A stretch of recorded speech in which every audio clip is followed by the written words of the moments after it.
Bom sábado, vamos lá? Nosso tempo está no limite. Título da lição e verso. Quem pode me ajudar? O título, Vendo a face do ourives, e o verso, e todos nós, com o rosto descoberto, contemplando a glória do Senhor, somos transformados de glória em glória, na sua própria imagem, como pelo Senhor, que é o Espírito. 2 Coríntios 3,18. Perfeito. Vamos lá na sequência. A nossa lição continua no mesmo percurso temático. Dessa semana, especificamente, fomos chamados para olhar dois aspectos interessantes a respeito do processo da aprovação e da purificação, que é o tema central da lição desse trimestre, a purificação pelo fogo ou a aprovação pelo fogo. Quais são os dois aspectos principais da lição dessa semana? O primeiro deles, a gente referenciar a imagem do nosso Criador. E um dos elementos vitais desse processo de purificação é a restauração, a recuperação da imagem que se perdeu, do contexto original da criação, recuperar a condição que se perdeu. A segunda coisa interessante da lição dessa semana, como ponto temático, tem a ver com uma palavrinha chamada caráter. E a gente viu três aspectos distintos do caráter. Toda à vontade.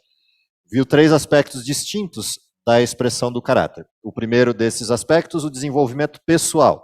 Aquilo que é o nosso percurso de comunhão e desenvolvimento com Deus a partir do conhecimento da sua palavra, a partir do conhecimento da verdade. O segundo aspecto, ligado também a caráter, que a gente viu na lição dessa semana, tem a ver com o fim da história. Então, uma coisa é o processo, a outra coisa é como a história termina. E lá no fim da história fomos chamados a observar uma divisão, uma dicotomia no mundo entre os que desenvolveram o seu caráter à luz e à imagem do seu Criador e que passarão sem surpresas e sem percalços no sentido de destruição final o fim da história.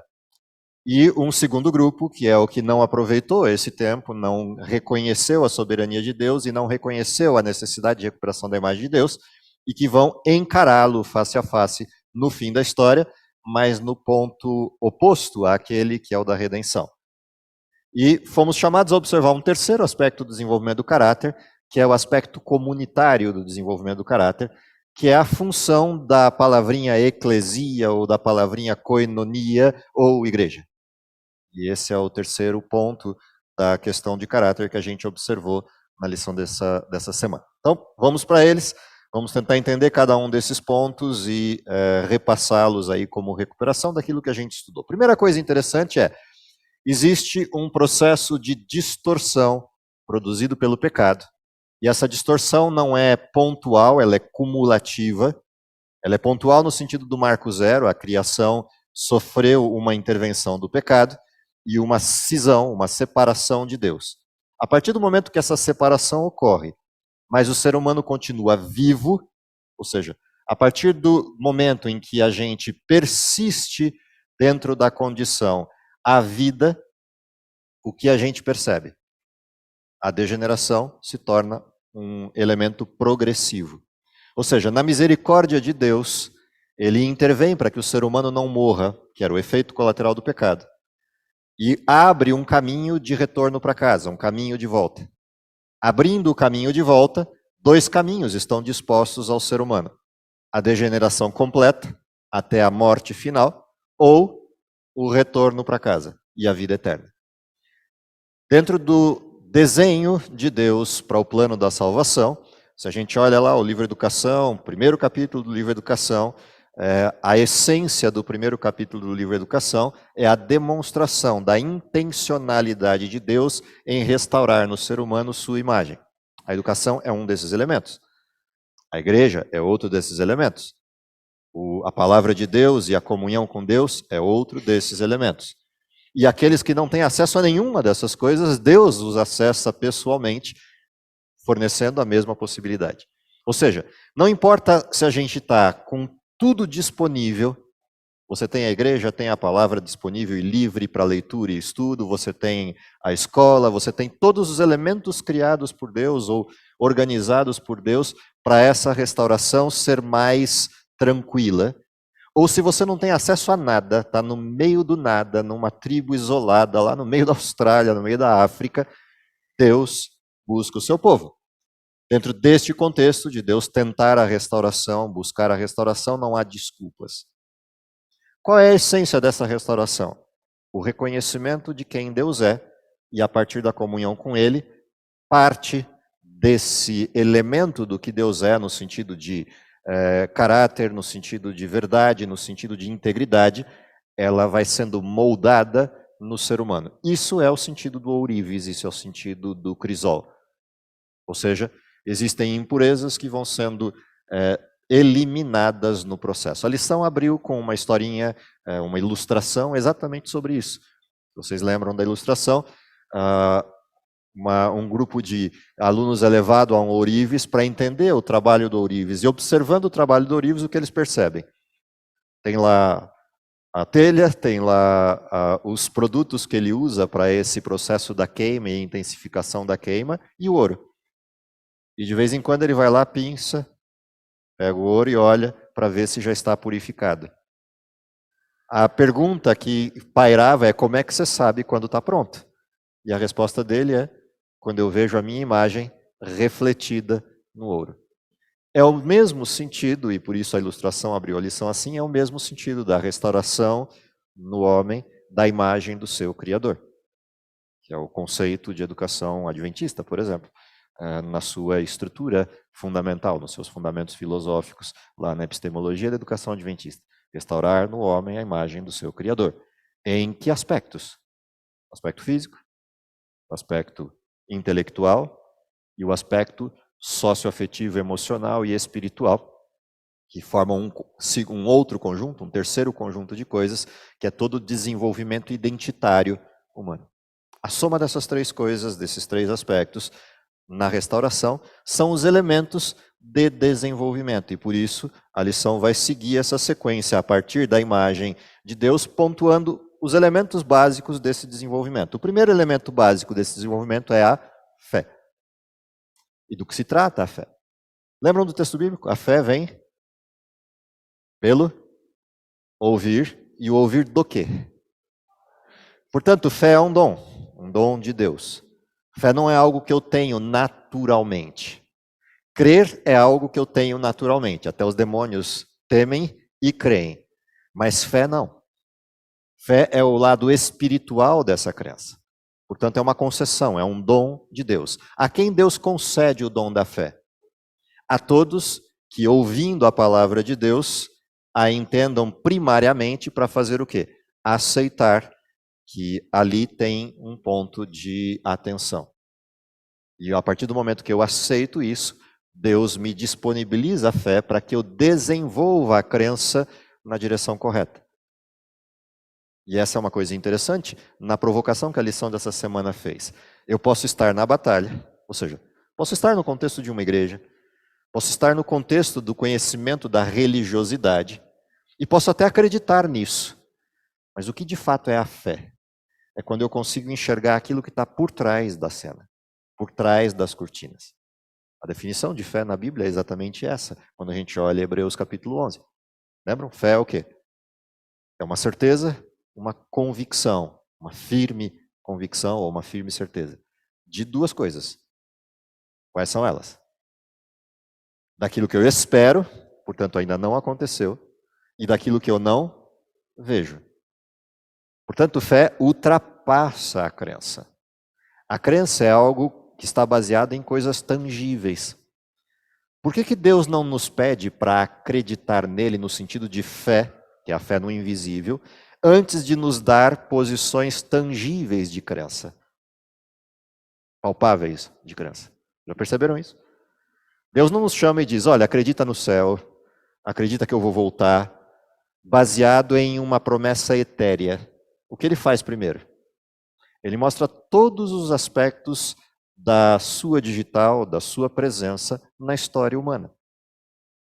Ele nos dá profecias. Lembra, profecias não é um olhar para frente, profecias é um olhar para o retrovisor. A gente não tem profecias para saber o que vai acontecer ou adivinhar o que vai acontecer, embora elas até façam isso. O objetivo das profecias é um espelho retrovisor.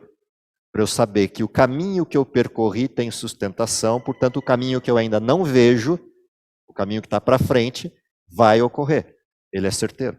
Ou seja, o destino que as placas estão indicando, 50 quilômetros, 40 quilômetros, 30 quilômetros, ele é certo não pelos 30 que faltam, mas pelos 70, 100, 200, 500, 1000 que eu caminhei e a estrada foi como estava indicado. O mapa dizia que eu ia passar por aqui, eu passei e tinha exatamente o que o mapa disse. E assim sucessivamente. Ou seja, as profecias são isso. É baseado neste caminho, nesse procedimento de Deus, de linkar a nossa história e de ancorar a nossa história, é baseado em tudo isso que ele nos pede para ter fé. Naquilo que eu não vejo, naquilo que eu espero. E é no desenvolvimento desse processo que o crisol acontece. Por que razão? Porque o tempo inteiro a gente vai ter alguém que de alguma maneira vai ficar cutucando a gente para perder a fé. Perder o foco. Ou seja, em lugar de olhar para o que passou e como Deus nos sustentou no passado, e para o que está à frente como promessa, Satanás força a gente o tempo inteiro a olhar para as circunstâncias. Buracos na pista, um pneu que furou, a falta do posto e o combustível indicando está chegando na reserva, será que vai ter um posto? Ou seja, o tempo inteiro ele vai fazer a gente ficar olhando para as circunstâncias do presente, quando a Bíblia é um chamado para um olhar para o passado e para o futuro, não para o presente. Ah, mas a gente vive no presente. Sim, baseado no quê? No que aconteceu no passado e na esperança futura. Aliás, a esperança é o centro da lição da semana que vem, a lição número 5. Percebe? Essa é a essência desse modelo de fé. E é por isso que esse tipo de fé, primeiro, é um dom, segundo, conduz a uma esperança que não confunde. Por uma razão. Lembram Romanos 5? Qual é a motivação dessa fé? O Espírito de Deus implantou no nosso coração o amor de Deus. E esse amor nos sustenta a esperança que não nos confunde. É a essência de Romanos 5, versos 1 a 5. Portanto, é dentro desse aspecto que fé é aquilo que nos mantém no meio do crisol. Deus não prometeu tirar o crisol. O que Deus prometeu é, estarei com você no crisol, e se você mantiver a fé, olhando para o passado e olhando para a promessa, você passa pelo crisol e é purificado. Se você deixa de olhar para o passado e perde a esperança, o crisol queima você e não a impureza.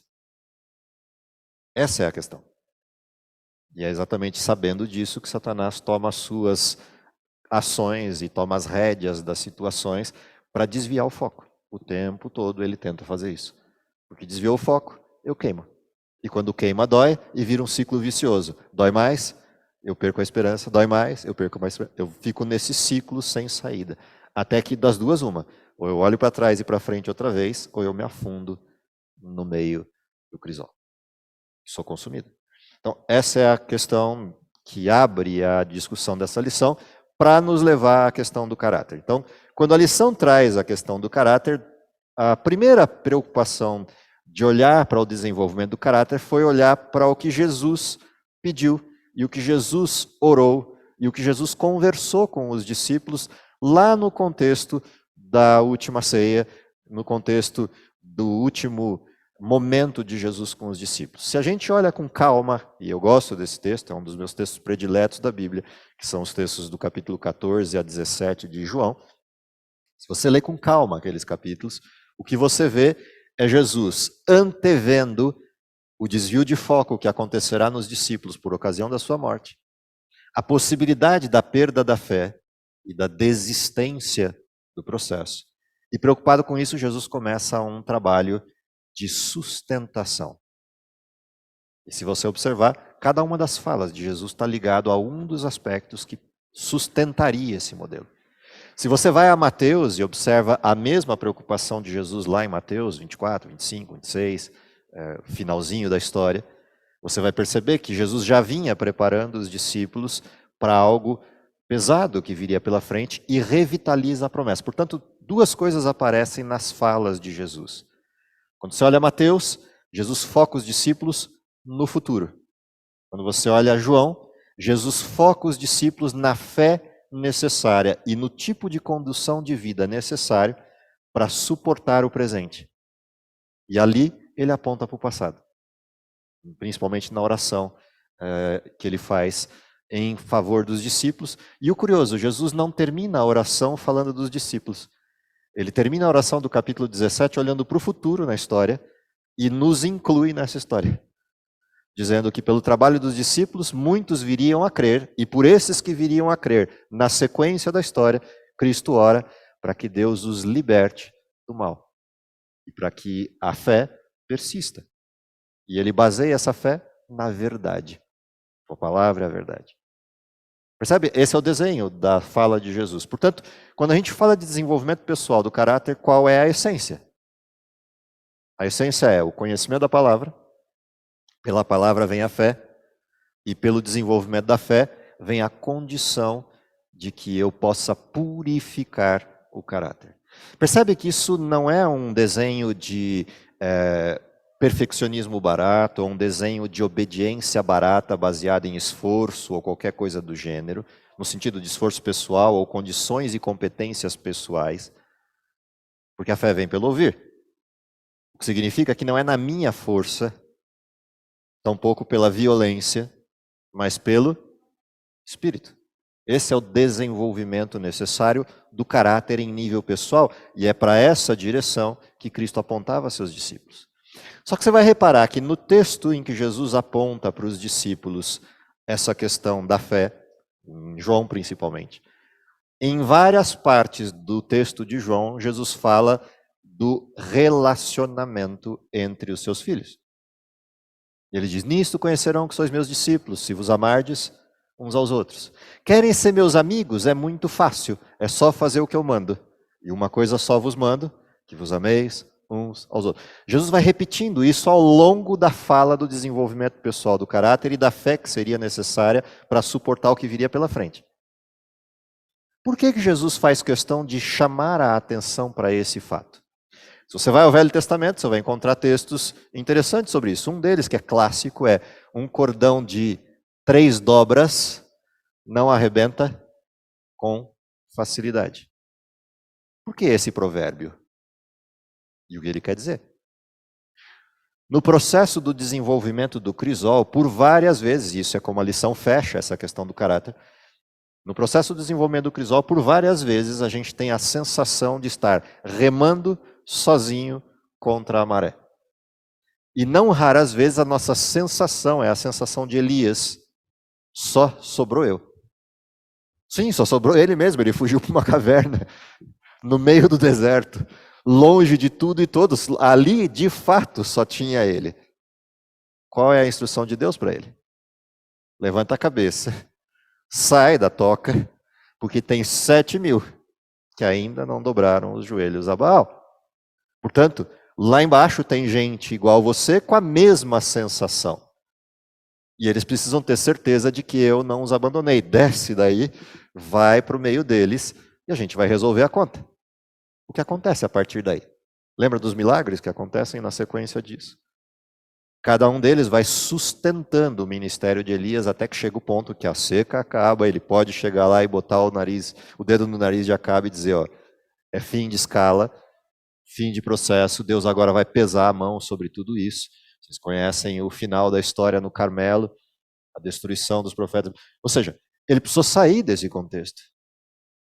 Precisou passar por tudo isso para perceber que não estava só. Então, qual é o motivo da gente estar aqui? Percebe que o motivo da gente estar aqui não é necessariamente instrucional. Embora isso até ocorra. É uma escola, né? Sabatina. Mas não é o instrucional que é o objetivo. O objetivo é a gente lembrar que não está sozinho. Que as desgraças acontecem com todos, não só comigo. Que o alvo de Satanás não sou só eu, o único sortudo da terra que tem Satanás como alvo, todos nós somos. E ao perceber como cada um de nós passa pelo processo, alguns estão na parte mais baixa do processo, lá sofrendo o mais quente do crisol, outros já passaram por isso e estão vivendo agora um tempo de bonança, expostos na prateleira, mas aí lembram que não são 24 quilates, são 18, e o sujeito resolve trazer de novo para o crisol, até chegar em 24, e vai subindo a cadeia de purificação. Entendem a questão? É assim que funciona o desenho de comunidade. E o texto de Efésios, que está na lição dessa semana, ele é muito interessante para isso. Se você abre lá, Efésios capítulo 4, versos 11 em diante, se a minha memória não estiver me traindo. A memória não vai trair, dá para conferir aqui. Dá para ter a colinha. Mas eu acho que é 4, 11 a 16, é isso mesmo. Dá uma olhadinha lá. E se alguém puder compartilhar a leitura para a gente, esse texto vale a pena a gente entender todos os aspectos que envolvem essa visão comunitária da fé e como Deus a previa no desenvolvimento da igreja. Só levanta a mão, quem for ler, para a gente... Beleza, obrigado. E ele mesmo concedeu uns para apóstolos, outros para profetas, outros para evangelistas e outros para pastores e mestres, com vistas ao aperfeiçoamento dos santos, para o desempenho do seu serviço, para a edificação do corpo de Cristo, até que todos cheguemos à unidade da fé e do pleno conhecimento do Filho de Deus, à perfeita varonilidade, à medida da estatura da plenitude de Cristo. 14? É o 16. 16. Para que não mais sejamos como meninos, agitados de um lado para o outro e levados ao redor por todo o vento de doutrina, pela artimanha dos homens, pela astúcia com que induz ao erro. Mas, seguindo a verdade em amor, cresçamos em tudo naquele que é a cabeça, Cristo, de quem todo o corpo, bem ajustado e consolidado pelo auxílio de toda a junta, segundo a justa cooperação de cada parte, efetua o seu próprio aumento para a edificação de si mesmo em amor. Percebe que só esse texto dava uma lição inteira de um trimestre. Se a gente for separar pedacinho por pedacinho dele, é um trimestre de lição. Mas tem alguns pontos importantes que têm a ver diretamente com o que a gente está discutindo. O primeiro deles, em quem somos edificados? No cabeça que é Cristo. Portanto, o primeiro ponto importante desse texto é somos edificados no cabeça que é Cristo. E qual é a base desse cabeça que é Cristo enquanto modelo de edificação? É como termina o texto, que é a palavra amor. É a partir do amor de Cristo que somos edificados e unidos em uma mesma fé. Essa é a parte central do texto. Então, todo o texto culmina para qual é a plenitude da igreja, quando todos estão unidos na mesma fé. Portanto, se você volta à oração de Jesus e volta ao sermão de Jesus para os discípulos lá em João, o que você vai encontrar é a mesma coisa. Quando é que o Espírito será derramado sobre todos? Quando houver unidade na fé. Entendem por que a sacudidura é necessária? Porque enquanto não há sacudidura dentro do povo de Deus, o que a gente continua tendo?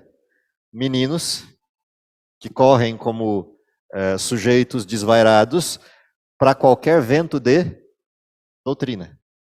Enquanto isso acontece, enquanto é assim, o Espírito até se manifesta na condição individual do desenvolvimento pessoal, mas ele não se manifesta na igreja.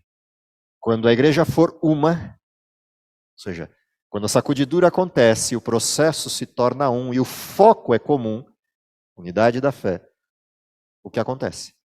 Explode a manifestação daquilo que produzirá a dicotomia, os filhos de Deus e os que servem a besta, a sua imagem, a Satanás, etc. Esse é o desenho final da história, que é o que nos remete à lição do caráter no sentido de último tempo, que é o que está em Daniel, capítulo 12, abre lá. Você vai encontrar do verso 1 até o verso 10 a descrição desse tempo final. E de novo, vou pedir a ajuda de alguém que quiser fazer a leitura para a gente recuperar esse modelo e fechar a lição dessa semana exatamente com essa questão. Daniel capítulo 1, 12, versos 1 a 10. Quem vai ler, só levanta a mão para a gente identificar quem pode ajudar a gente. Obrigado. Nesse tempo, se levantará Miguel, o grande príncipe, o defensor dos filhos do teu povo, e haverá tempo de angústia, qual nunca houve, desde que houve nação até aquele tempo. Mas naquele tempo será salvo o teu povo, todo aquele que for achado inscrito no livro. Muitos dos que dormem no pó da terra ressuscitarão, uns para a vida eterna e outros para a vergonha e horror eterno. Os que forem sábios, pois resplandecerão como o fulgor do firmamento, e os que a muitos conduzirem à justiça, como as estrelas, sempre e eternamente. Tu, porém, Daniel, encerra as palavras e sela o livro, até o tempo do fim. Muitos o esquadrinharão, e o saber se multiplicará. Então eu, Daniel, olhei, e eis que estavam em pé outros dois, um de um lado do rio, o outro do outro lado. Um deles disse ao homem vestido de linho que estava sobre as águas do rio: Quando se cumprirão estas maravilhas? Ouvi o homem vestido de linho, que estava sobre as águas do rio, quando levantou a mão direita e a esquerda ao céu e jurou: Por aquele que vive eternamente, que isso seria depois de um tempo, 2 tempos e metade de um tempo. E quando se acabar a destruição do poder do povo santo, estas coisas todas se cumprirão. Ok.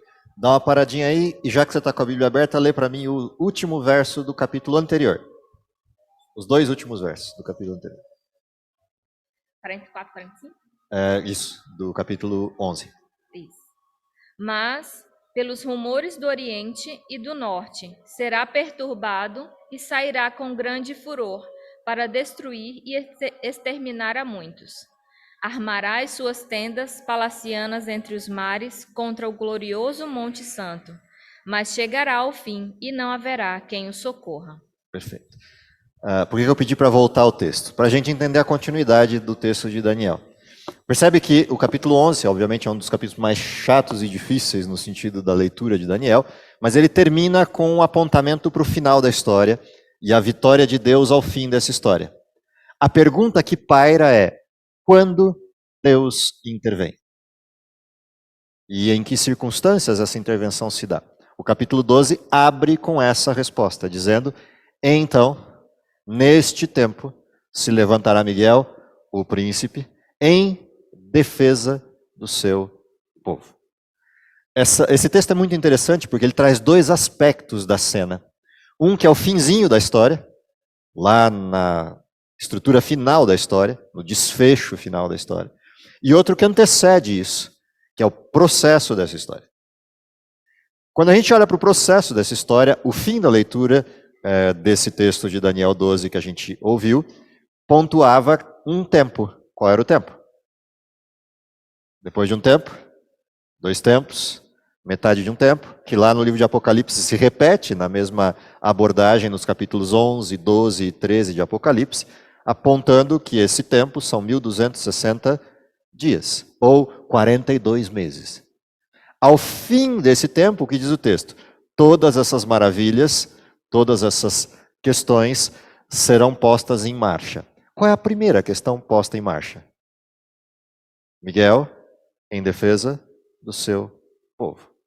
Como a gente conhece a história e sabe desse tempo, esses 1260 dias terminam lá em 1798, no fim dos 42 meses de perseguições agudas da igreja, uma angústia a qual nunca houve e nem nunca haverá.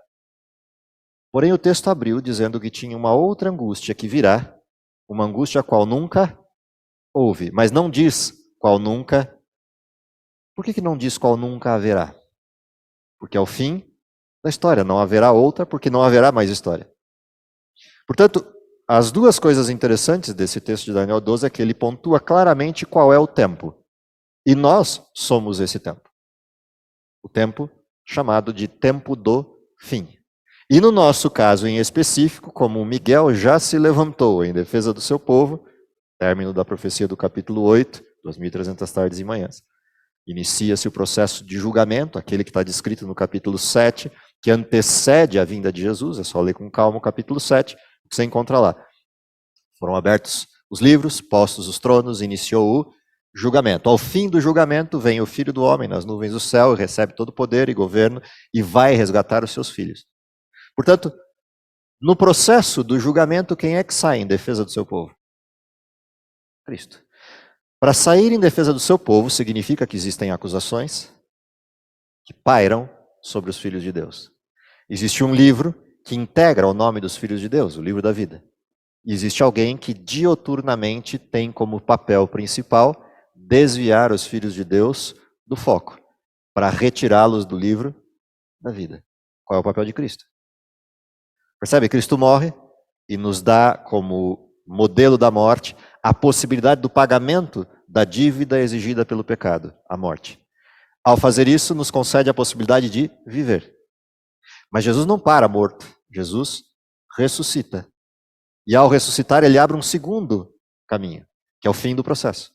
Então, uma coisa é ele abrir o início do processo, me dar a possibilidade de viver para eu tomar uma decisão. Mas tem o desfecho disso. Qual é o desfecho? Todo aquele que crer que Jesus ressuscitou tem na sua fé algo que não é vão. Portanto, pode esperar viver eternamente. Para que isso ocorra, o que eu faço no intervalo? É exatamente o intermediário do texto de Daniel 12. O que eu faço no intervalo? Uma das coisas que aparece ali, aqueles que esquadrinharem o texto se tornarão sábios. O que significa ser sábios no tempo do fim? Percebe? O tempo do fim é uma sucessão de eventos que culminam na vinda de Cristo. Esses eventos todos estão apontados em duas direções. Eventos sobrenaturais da parte de Deus e eventos naturais e sobrenaturais da parte de Satanás. Como é que eu acho qual dos eventos é o verdadeiro? A persistência no tempo do fim depende de conhecimento como parte do não ser surpreendidos. Uma coisa é a aceitação de Deus, a aceitação de Cristo como seu Filho, o batismo, como processo da existência humana desde sempre. A outra coisa é quem vai viver o último tempo da história. Quem vai viver o último tempo da história e estiver vivo para esses eventos, vai entender a história e perceber a história como o modelo máximo da intervenção desses dois lados, Deus e Satanás. E, portanto, é um povo diferente o que vive no último tempo da história e estiver vivo por ocasião da vinda de Jesus. Porque eles vão ter que enfrentar vivos o mais agudo dos processos do mal. Daí, o culminar disso com uma angústia que nunca houve. Tem a ver com a purificação extrema do desenho do caráter e com a percepção última da vitória sobre o pecado. Essas duas coisas dependem de algo que acontece antes. O que é esse algo que acontece antes? É o aproveitamento do tempo. Por isso a advertência do capítulo 12 ela é importante para nós, mais do que foi para todos os outros que nos antecederam. Porque nós estamos vivendo esse tempo correndo o risco, o bom risco, de estar vivos por ocasião da vinda de Jesus. E aí, nesse contexto, é necessário esse tipo de fé. E o texto descreve dois grupos. Um que persiste na iniquidade e o outro que, pela sabedoria, que vem do alto, ou seja, pela fé e pelo conhecimento da palavra, estão prontos para enfrentar o que vem pela frente. O que significa que aceitaram a palavra e aceitaram a purificação. Portanto, no fechamento desses três aspectos do caráter, o caráter no sentido do desenvolvimento e processo, o caráter no sentido daquilo que vai permitir essa dicotomia entre os filhos de Deus e os que não são no fim da história. E o caráter no que significa o desenvolvimento comunitário da fé, ou seja, todos nos ajudamos para esse processo, você terá aquilo que é o resultado esperado por Cristo. Qual é o resultado esperado por Deus? Seus filhos. Esse é o resultado. Qual é o grande apelo da lição dessa semana? Que eu, entendendo a urgência do tempo, responda afirmativamente aos três aspectos do desenvolvimento. O individual, o coletivo e o preparo para o que vem pela frente, que é fruto do preparo individual. Se a gente entendeu isso, então a gente entendeu o sentido das provações e o sentido para onde a gente deve apontar a nossa fé, que é o cabeça da igreja, o Cristo, que é o ourives, que é aquele que nos purifica de todo o pecado, nos purifica de todos os defeitos, de todas as estruturas de impureza que o pecado ao longo do tempo tem produzido em todos nós. E aí, voltamos ao verso inicial, se alguém puder ler para mim, o primeiro verso da lição, de abertura, só para a gente relembrar o foco. Só levanta a mão, alguém para nós, que possa ler. Obrigado.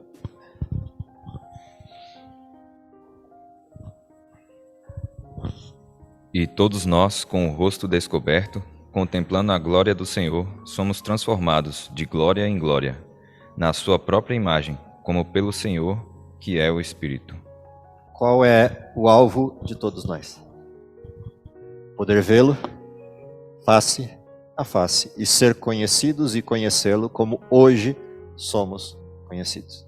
Esse é o alvo da proposta da lição dessa semana, como apelo para nós, nesses degraus que estamos percorrendo, o 4º degrau do desenvolvimento da fé, do desenvolvimento do provados pelo fogo. Nos encontramos no próximo sábado. Espero que todos bem, todos tranquilos, para a continuidade desse estudo. Um bom restante de sábado para todos vocês. Vamos orar. Querido Pai, está nos céus, te agradecemos pelo dom da vida, te agradecemos porque apesar das circunstâncias que envolvem a nossa jornada nesse mundo, sabemos que há um Deus de amor que nunca nos desampara, há um Deus ao nosso lado que tem como alvo a nossa purificação e o retorno às condições originais da criação. Dá, Senhor, que possamos manter sempre em vista a figura do Teu Filho, tanto como exemplo, quanto como amor e misericórdia, nos sustentando em cada um desses passos. Dá, Senhor, que mantenhamos o foco, que nos permite olhar para um futuro invisível, para um futuro de esperança, na certeza de que tudo isso se cumprirá, porque podemos olhar para trás e entender as maneiras maravilhosas e grandiosas como tens guiado o Teu povo no passado. Mantém-nos no foco e no caminho, prepara-nos para o Teu reino e, se possível, que ainda possamos vê-lo voltando em nossa geração. Esse é o nosso pedido e agradecimento em Cristo Jesus. Amém.